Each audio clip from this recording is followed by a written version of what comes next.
네, 사랑하는 계명교회 청년 모든 여러분들 반갑습니다. 이번 주는 이제 우리가 요한복음을 살펴보게 될 텐데 올해 처음 이제 20살이 된 청년분들을 제외하고는 공사년생 분들은 물론 12장부터 들었지만 그 아래 그 위에 이제 기수 분들께서는 이제 사실 저희가 요한복음을 다 살펴보았죠. 그래서 아마 매우 익숙할 겁니다. 그렇지만 한번 집중하고 그래도 여러분께 우리가 그 까먹는 은사가 있기 때문에 좀 한번 살펴보았으면 합니다. 요한복음 1의 4장이고요. 요한복음은 예수 그리스도께서 인자 즉 하나님의 아들이시라는 점을 잘 강조해 주고 있습니다. 그래서 마테마가 누가와는 좀 다른 관점에서 쓰여졌다 해서 공관복음이 아니고요. 별도로 좀 구분이 되는 지점들이 있는데 특별히 4장에 보게 되면 예수님께서 사마리아 여인과 대화를 나누시는 장면이 있습니다. 근데 이 장면을 사도 요한이 매우 깊이 있게 기술해 놓은 이유가 있다고 생각을 하고요. 이 장면을 조금 오늘 함께 살펴봤으면 좋겠습니다.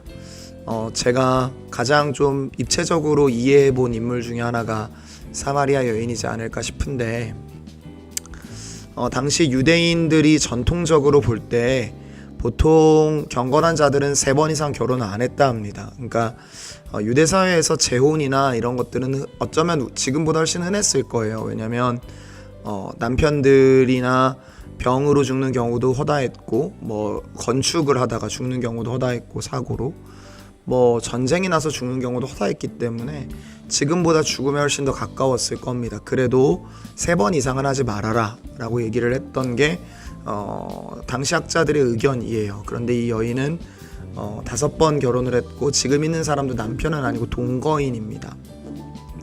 그렇다는 말은요, 사마리아 여인이 지금 그 어떤 부끄러움 때문에 아무도 찾지 않는 한낮의 우물가를 찾고 있는 것이죠. 여러분, 그 여인은 여인의 삶을 지배하고 있는 감각이 뭡니까? 바로 나는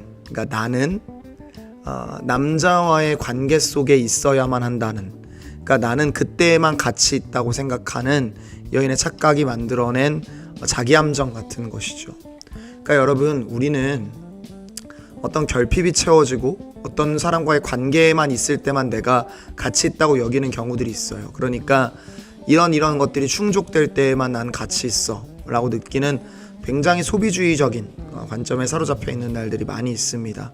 그런데 여러분, 그거 자체가 굉장히 오류죠. 우리는 그리스도 안에서 새로운 정체성을 받은 자들입니다. 그래서 우리는 늘 우리 스스로를 가치 있다 여길 만한 이미 그리스도의 보혈 안에서 충분한 은혜가 공급된 자들이죠.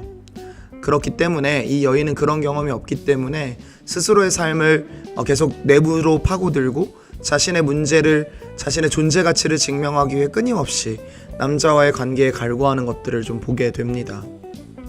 그 여인에게 예수님이 찾아갔고 예수님은 그 여인의 상태를 들춰냅니다. 근데 여인이 더 이상 그 대화를 이어가고 싶었던 마음이 없었는지 굉장히 논쟁적인 이슈를 하나 던지죠. 유대인들은 그리신삼에서 우리는 에발산에서 예배를 드리는데 뭐가 많습니까? 라는 논쟁이 숨게 되니까 예수님께서 이상하게 말려 들어가십니다. 여러분, 대화의 주도권은 주제를 결정하는 사람이 쥐고 있죠. 근데 대화의 주도권을 가져오셔야 될 것 같은 예수께서 예배의 장소에 대해 묻는 그 쾌쾌 묵은 질문에 같이 들어가 주십니다. 이유는 뭐냐면 예배가 문제였기 때문이죠. 여러분들, 이 여인은 예수님께서 그 뒤에 보면 뭐라 그러냐면 예수님께서 그 뒤에 이 여인의 예배에 대해서 얘기하시면서 영과 진리로 예배하는 날이 온다라고 합니다. 즉 영과 진리라는 건 예수님을 의미합니다. 그러니까 영과 진리이신 예수 그리스도 안에서 예배하는 날이 온다는 거죠. 그러니까 여러분, 우리의 예배가 죽어있거나 혹은 예수님 바깥에서 드려지는 행동들이거나 혹은 어떤 요식행위로 전락하는 그 순간부터 우리는 우리 마음을 돌보지 못하는 죽은 예배를 드리게 될 확률이 매우 높습니다. 그리고 그냥 전통만 지키고 있는 경우가 많죠. 1시 30분부터 1시 50분까지 찬양하고 잠깐 대표기도 하고 말씀 보고 한 2시부터 2시 한 35분까지 설교 듣고 찬양하고 기도하고 GBS 하는 게 여러분들 안에 굳어진 제도처럼 굳기가 쉽습니다. 그러면 어떤 영향도 못 받겠죠. 그럼 죽은 예배를 드리게 됩니다. 여러분 산 예배를 드리고 성령께서 우리의 마음을 만지실 수 있는 예배를 드리는 게 매우 매우 중요합니다. 진리이신 예수 안에서 드리는 예배가 그만큼 의미 있다는 것이죠. 마지막으로 좀 살펴볼 건 이 여인이 달려갑니다. 그래서 와서 보라고 외치죠. 여러분, 이 여인이 죄로부터 자유로워진 걸 가장 극적으로 보여주는 장면이 아닐까 싶어요. 자기 스스로를 묶고 있던 그 남자로부터의 관계에서 자유로워져서 내 이 사실을 드러낸 자가 있다. 더 이상 이게 부끄러움이 아니라는 거죠. 그래서 밝히고 많은 사람들이 그 자리에 초청하는 게 보여집니다. 여러분, 우리에게도 이런 죄로부터의 자유가 있길 원합니다.